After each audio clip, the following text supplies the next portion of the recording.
عليكم ورحمة الله وبركاته، حبايبي اللي متابعيني عاملين ايه؟ معاكم مطبخ ام علي. كل سنة وانتم طيبين. معلش بقى صوتي متغير شوية، عندي شوية برد. بعمل لكم القطايف بحاجة جميلة كده وبحاجة طريقة جديدة وحلوة.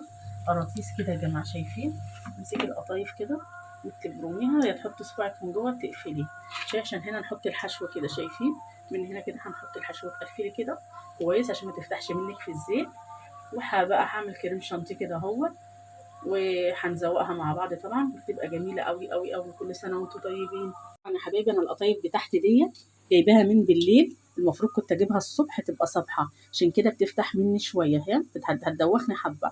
لكن انت لما تجيبها صبحه بتقفل معاكي في ثانيه. بصوا، بتحطي بقى في الزيت كده اهو، ما شاء الله. طبعا احنا قالينه اهو، اللهم صل على النبي كده عليه الصلاه والسلام. عشان نحشيها بقى دلوقتي هرش شربات، حطينا عليها الشربات اهو. هعمل بقى الكريم شانتيه بتاعنا، اللي هو المهلبية، وهنحشيها بقى مع بعض. جميلة جدا القطايف بتاعتنا الجميلة بعد ما حطينا لها الشربات. طبعا بقى اهو بحط الكريمة بتاعتنا كده اهو، شايفين؟ جميلة جدا.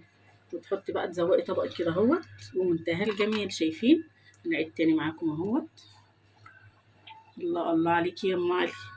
مين اللي هيجي يحل عند ام علي النهارده يا جماعة؟ تحطي القرطاس كده اهو، وتحشي الكريمة بتاعتك. شايفين؟ هنحط بقى نزوق الطبق بتاعنا الجميل. شايفين يا حبايبي بقى؟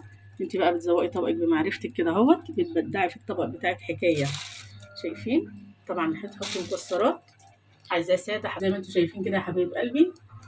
احلى قطايف في الدنيا. ايه الجمال ده؟ إيه الحلاوه دي؟ هنحط برضو واحدتين كريس كده للي يحب، ان شاء الله.